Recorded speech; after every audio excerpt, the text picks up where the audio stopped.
The Galactic Council had made their first and last mistake. They assumed humanity would break. Jiggy stood at the observation deck of the Retribution, watching the debris field that was once the Creian assault fleet drift past in silent, glittering fragments.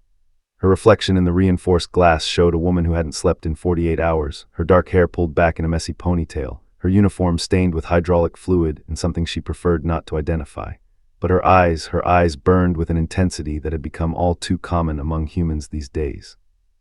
"Commander," Alex's voice crackled through her earpiece. "You need to see this." She found him in the war room, surrounded by holographic displays that painted the air blue with tactical data. Alex looked worse than she did, if that was possible. His beard had grown wild, and there was a manic energy to his movements as he manipulated the hollow controls. But then again, everyone had that look now, ever since the Creians had glassed Earth's colonies. "What am I looking at?" Jiggy asked, though part of her already knew. She'd learned to read Alex's expressions over the past 6 months of this war. "Intelligence just decrypted Creian command transmissions." Alex pulled up a translation matrix. "They're calling for a ceasefire. They want to negotiate." Jiggy let out a laugh that held no humor. Negotiate. They want to negotiate now. After Proxima, after New Terra, after they broadcast the screams of the dying on every frequency they could find trying to break our spirit. Alex's jaw clenched. Yes, now they want to talk. The Creian hegemony had been so certain. They were an ancient race, conquerors of 1,000 worlds, masters of warfare spanning millennia. Humanity was young, barely past their first steps into the wider galaxy.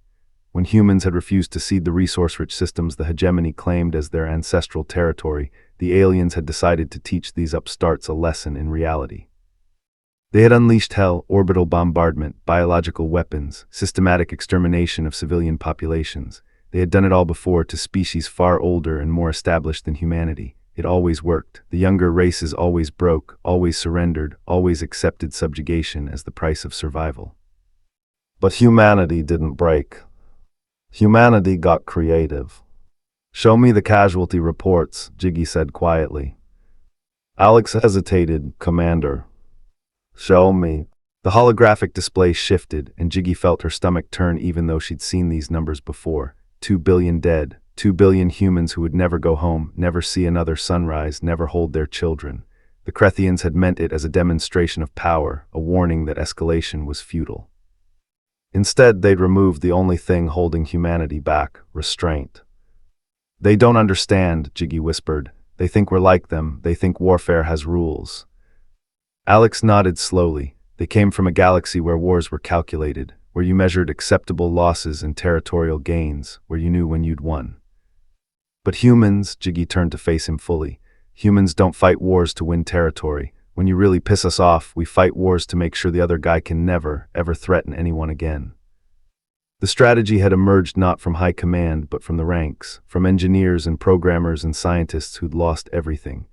They'd asked themselves a simple question: if we stopped trying to be the good guys, what could we actually do? The answer had terrified even the humans who proposed it.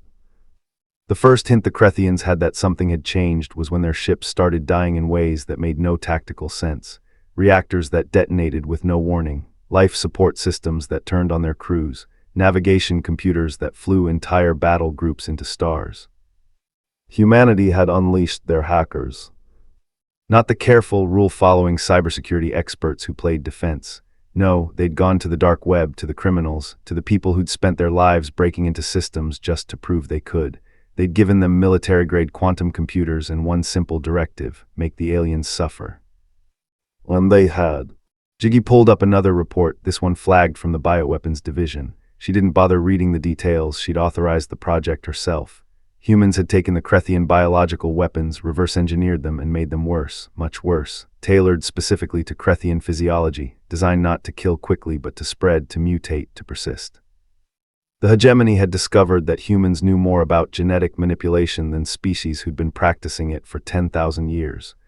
Because humans had learned it not from warfare, but from medicine, from agriculture, from a desperate desire to cure disease and feed the hungry.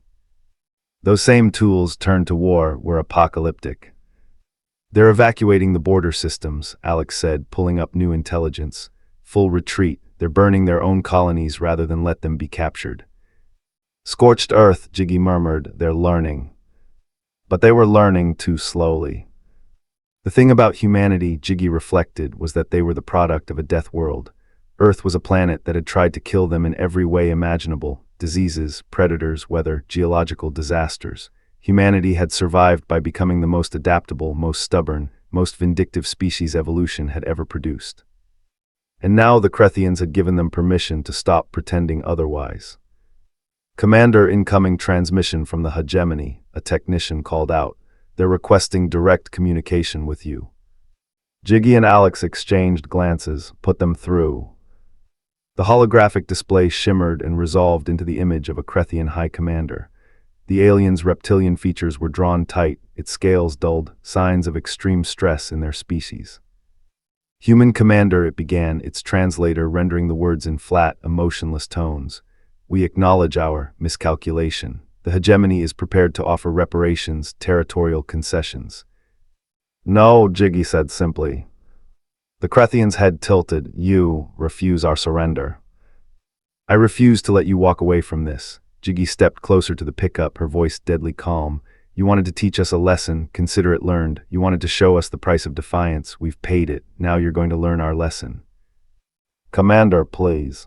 "You glassed our worlds, you killed our children and broadcast their deaths as entertainment. You thought you were fighting a war." Jiggy's voice dropped to barely above a whisper. "You weren't. You were conducting an experiment. You were finding out what humans become when you take away everything we care about." Alex pulled up new tactical displays. The Crethian's eyes widened as he processed what he was seeing. "That's the human fleet," Jiggy continued. "All of it, every ship, every weapon, every soldier we have left, and it's heading for your home systems, not for conquest, for extermination." "This is genocide," the Crethian protested. "Yes," Jiggy agreed, "it is. Funny how you only care about that word now that it applies to you." The alien's composure cracked. "The Council will intervene." "The Council watched while you burned our colonies. They're watching now to see what happens when you push humanity too far." Jiggy leaned forward. "Here's what you tell them. Humans don't have warrior traditions like you do. We don't have honor codes or rules of engagement carved in stone. What we have is darker. We have the capacity to become monsters when we need to be, and you needed us to be monsters." Alex brought up one final display, a countdown timer. "In 72 hours, your homeworld will experience a kinetic bombardment using every piece of non-essential mass we could accelerate to relativistic speeds. Asteroids, decommissioned ships, garbage, all of it moving at 90% light speed. After that, our bioweapons saturate your atmosphere. After that, our cyber warfare division ensures no Crethian ship ever flies again." "This is insanity," the alien shrieked. "No," Jiggy said softly. "This is humanity when you give us a reason to get really nasty. You wanted hell, we're delivering it express." She cut the transmission. Alex let out a breath he'd been holding. "Do you think they'll actually let us go through with it?" Jiggy looked at the timer, then at the tactical display showing the human fleet, a fleet that represented the last organized military force humanity could muster.